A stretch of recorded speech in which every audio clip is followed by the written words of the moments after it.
Hey everyone, it is Nick with the Backlog. Today we are going to be talking about Deadhaus Sonata, a new up-and-coming game from Dennis Dyack and his new studio, Apocalypse Studios.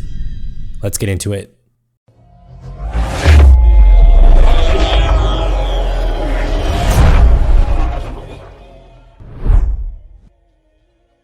Sorry, the Deadhaus Sonata news has been quiet for quite a while and I haven't posted one of these videos in a long time. There hasn't been any new info really, but today I'd figure we would talk about the world of Nogosaua.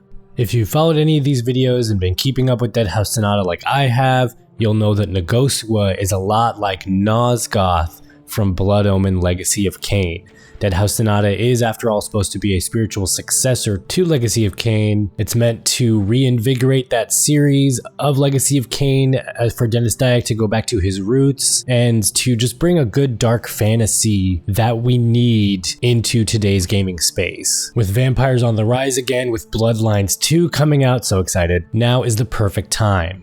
But enough with the blabbing, on to Deadhaus Sonata and the world of Nogosaua. We know that Nogosaua is a dark fantasy world. It's got an Eastern European vibe to it, and it might just be me, but in some character art here, like for the vampire, I get a Greco-Roman feel from Lord Alric within that sense. I'm guessing, and I hope they kind of do this, that they take it in stride like the Conan universe, like the Hyborian Age. For those that don't know the Hyborian world map by Conan, each segment of that world is split off into a different cultural representation. And I really hope the Deadhaus Sonata world is kind of like that. You can have one representing a Greco-Roman, Greek-styled area. You have another that could be like ancient Egypt.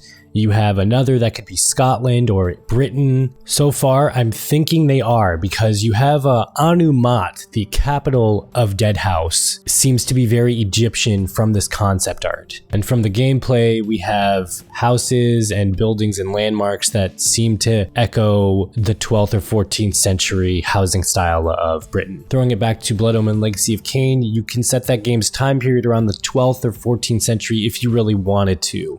There isn't a set date for that game, but its inspirations are there with the hierarchy system, the classes, the houses, the buildings, the architecture. All of it echoes that time period. The landscape or kingdom of Nosgoth was also inspired heavily by Germany, with a name like Nosgoth and Korhagen, Ustenheim, Stenchenkrow, Wasserbund. All of those echo Germanic nomenclature.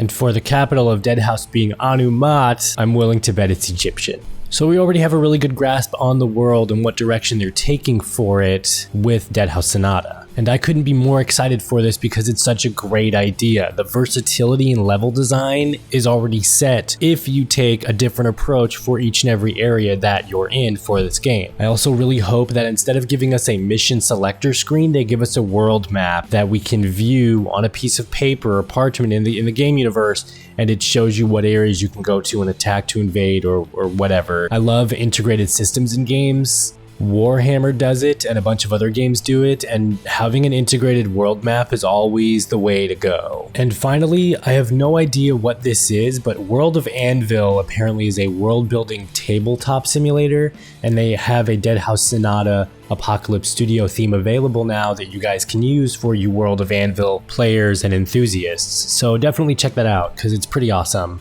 That's all I have for today, guys. Apologies it wasn't a lot. Again, I will be dropping info on Deadhaus Sonata whenever that info officially drops or whatever, so stick it here to the backlog. I have a couple of other Deadhaus Sonata videos on here. If you haven't seen those yet, you can check those out. See you next time.